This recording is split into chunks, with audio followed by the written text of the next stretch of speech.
Shalom!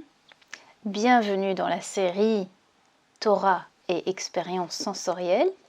Cette fois, on va examiner le lien entre le Lévitique et l'odorat. Pourquoi l'odorat est lié au livre de Lévitique? L'odorat est lié au discernement. C'est ce qui nous permet de décider si quelque chose est bon à manger ou pas. Si on a un doute, on va sentir l'aliment avant de décider de le mettre en bouche. Et c'est dans ce livre qu'on va nous parler de la distinction entre les animaux purs et impurs. Les animaux dits purs sont ceux qu'il est permis de manger. Mais la notion de pureté dépasse celle des animaux. Qu'est-ce qui rend une personne impure de façon générale? C'est le contact avec la mort. Par exemple, si quelqu'un touche un cadavre humain, il devient impur. Et à l'opposé, la pureté est synonyme de vie. Mais revenons-en à l'odorat. On sait que le chien a un odorat très développé, qu'il utilise pour identifier des personnes vivantes ou déterminer si quelqu'un est mort. Alors il y a certaines circonstances où notre odorat est plus développé. Lorsqu'une femme est enceinte, elle va avoir l'odorat plus développé. Alors que l'impureté est liée à la mort, la pureté, elle, est liée à la vie. Et une femme enceinte compte pour au moins 2 êtres vivants, ce qui lui confère une pureté additionnelle. Des odeurs qui en temps normal lui sont indifférentes deviennent soudain insupportables. D'ailleurs, le livre du Lévitique va nous parler de la femme qui devient temporairement impure suite à l'accouchement. Elle s'est séparée d'une vie et cela laisse un vide à l'intérieur d'elle. Puis, il y a la personne qui jeûne, qui a aussi l'odorat plus développé. En parallèle, son discernement spirituel est aussi plus développé. Je vous invite à en faire l'expérience. C'est surprenant comme on a plus de clarté d'esprit quand on jeûne. Le Lévitique commence par les prescriptions pour les différents sacrifices.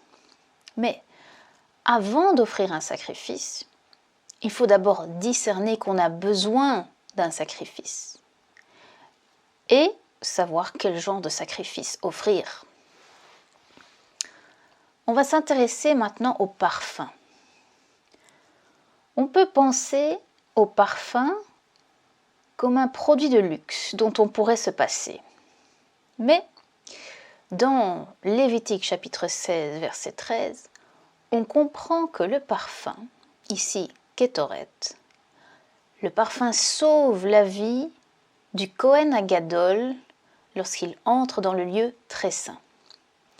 Encore ce lien entre l'odorat et la vie ou la mort. Un parfum de bonne odeur se dit Reach Nichoach, odeur d'apaisement. On va regarder chacun de ces mots séparément. D'abord, Reach, qui signifie odeur, parfum. Reach a la même racine que Ruach, le souffle. On a donc un mot qui regroupe la double fonction du nez, respirer et sentir. Ensuite, on a Nichoach, qui signifie apaisement ou agréable.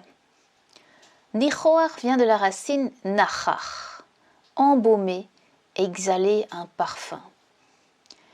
On en conclut que l'apaisement passe par le parfum qui monte dans le nez.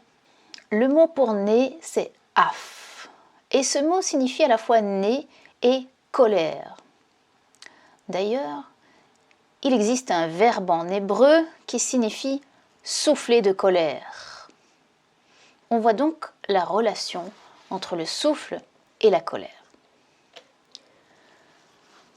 Adonai discerne qui est prêt à faire sa volonté de façon minutieuse et précise, conformément à ses prescriptions.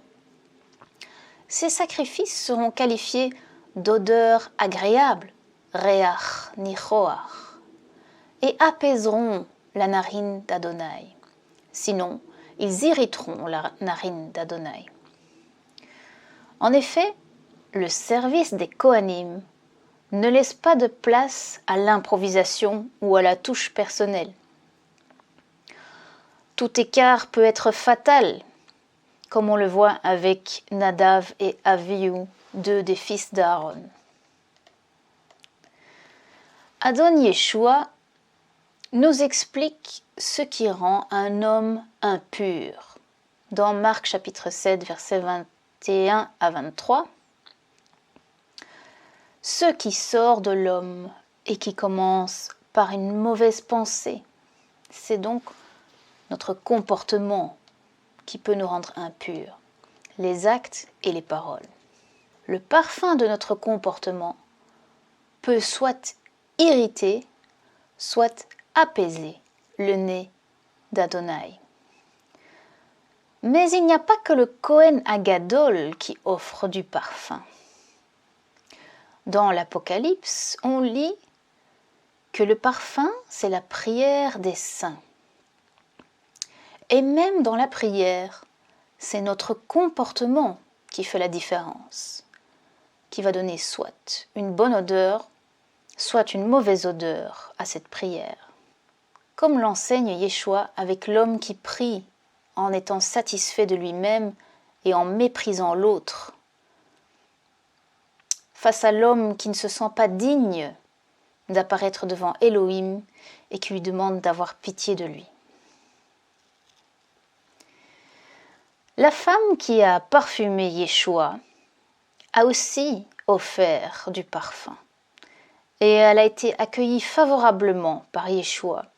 Cependant, une bonne odeur peut produire chez certains de mauvaises pensées. C'est ce qui s'est effectivement passé dans l'entourage de Yeshua quand il a reçu le parfum de cette femme. Les gens se sont mis à murmurer que ce n'était pas convenable de faire ça. Yeshua a pourtant insisté pour que l'histoire de cette femme soit relatée partout.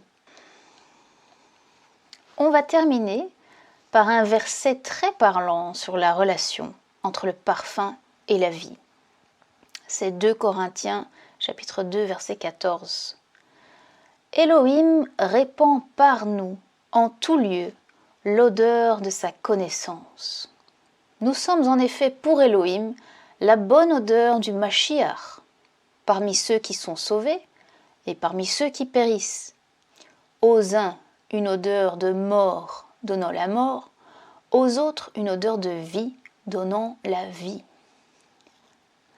Ce verset nous montre encore clairement le lien entre l'odorat et la vie ou la mort. Ici, l'odeur elle-même peut carrément donner la vie ou la mort. Cette odeur de la connaissance d'Elohim est insupportable à ceux qui se sentent bien dans les ténèbres.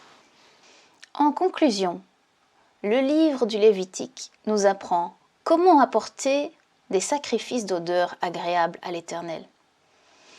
Il nous apprend à distinguer le pur de l'impur, la vie de la mort. L'odorat est lié au souffle de vie. Il nous permet de prendre des décisions en faveur de la vie. Le nez est lié à la colère qu'il faut apaiser par des sacrifices offerts selon les prescriptions et accompagnés d'un bon comportement. Un bon comportement est comme le parfum qui prépare le chemin du Kohen Agadol pour entrer dans le lieu très saint. Si un même organe a plusieurs fonctions, ces fonctions sont équivalentes. Le nez respire et discerne. Respirer est nécessaire à la vie.